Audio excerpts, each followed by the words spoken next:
Welcome to week 2 of the pain management program. Beliefs about pain, reactions to discomfort, and coping skills play an important role in your ability to manage pain and live well with MS. So we're going to be learning about reactions to discomfort and coping skills in this week. I want to remind you that you don't need to be looking at the screen. You don't need to be looking at the PowerPoint. And if you want to follow along with most of what I'm saying, looking at it at the same time you're hearing it, you have the notes that you can look at on your screen or you can print out, and that will allow you to be reading what I am saying as I'm saying it. If, on the other hand, it would be more comfortable for you to listen, then please feel free to listen to me and just scan the PowerPoint or refer back to the PowerPoint from time to time, allowing yourself to feel comfortable enough that you can sit and listen and be alert. So let's talk about the outline for this week. This week I'll be talking about different ways of relating to pain. I'll do some review on understanding depression. We'll be exploring thoughts that hurt and thoughts that help, which is how to use your thoughts to bring comfort to you. And we'll be exploring different coping strategies. Your assignments will be to continue the painless log, to try one new healthy coping strategy, and to explore one movement or physical intervention. And there'll be 2 guided assignments.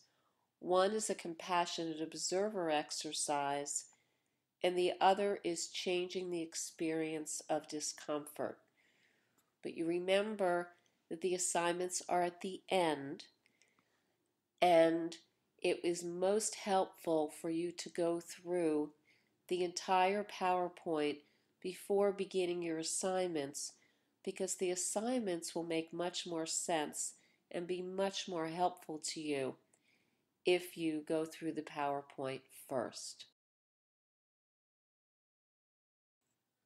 So let's look at your relationship to pain, and that's really important for you to know because it's a very personal thing. It's different for everyone. And the more you understand how you relate to pain and discomfort, the more you'll be able to intervene and utilize many different skills to increase your comfort. And I know that's what you want to do. So I'm going to ask you to think about, as I'm talking about this, but think about this after.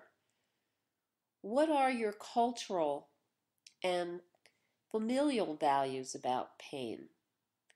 And what I mean by that is, do you believe that you should just tough it out? Is that what you were told? When you were a child, what did you hear about pain? And when you were hurt, how did your caregivers respond to pain? Were you told stop crying? Or were you coddled, and did it scare you even more because you would have a pain and then you would see alarm or overprotection, and that would make it worse?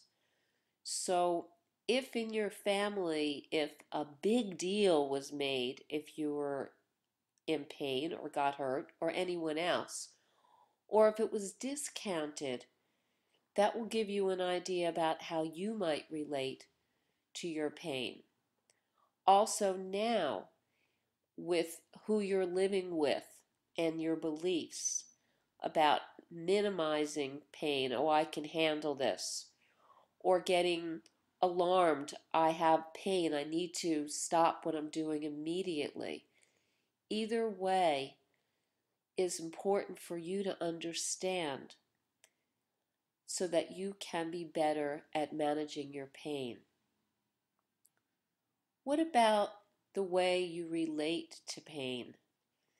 There's something called a pain identity.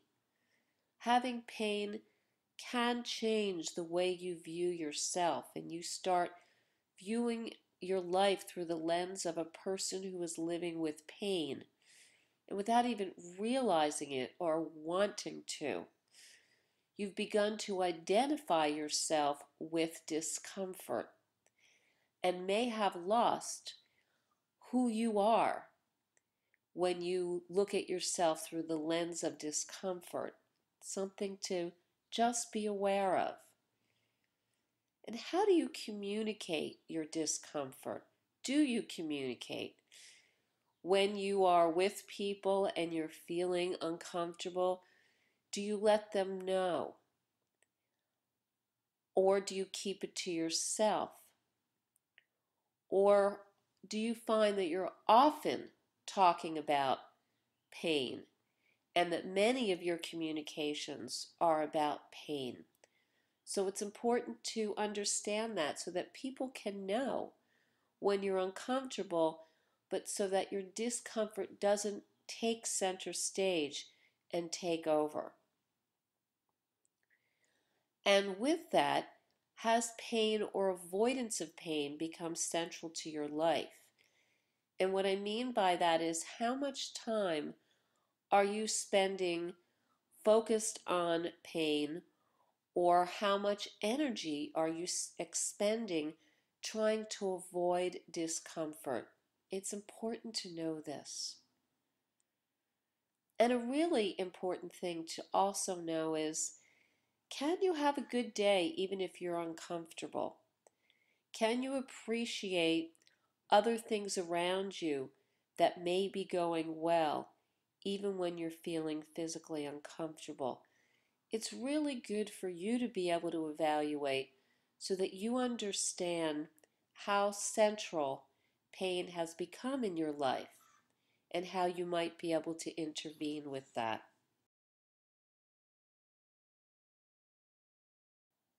So let's talk about your relationship to your body when you're having discomfort. When you're uncomfortable, it is natural to not want to feel your body, to not want to be what's called in your body. And some of the pain management techniques that are very useful help you to be less in touch with your body as a pain reliever.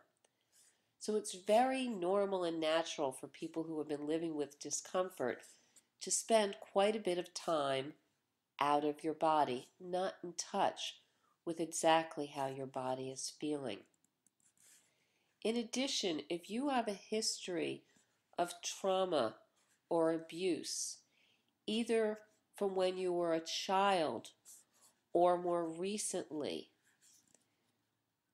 connecting with body sensations may increase your anxiety. And without realizing it, you may have been a little disconnected to your body for quite a long time. In addition, having MS and any of the symptoms of MS can make you not want to be that in touch with what's going on in your body because it can be emotionally painful or bring up anxiety. However, it is really important to connect with your body to effectively manage both pain and MS. And most pain management techniques, and especially some of the ones I'm going to be introducing to you in this program, invite you to notice your body sensations. And you might notice that this feels emotionally uncomfortable or even scary. And this can be quite normal and natural. You can talk about this when we meet by phone, or if you're finding that it's overwhelming for you, you might want to get some help in talking with a counselor or a psychotherapist so that you can feel more comfortable being in your body, more emotionally comfortable. So just be aware that it's completely normal and natural for this to come up, and make a note of it and be able to talk about it.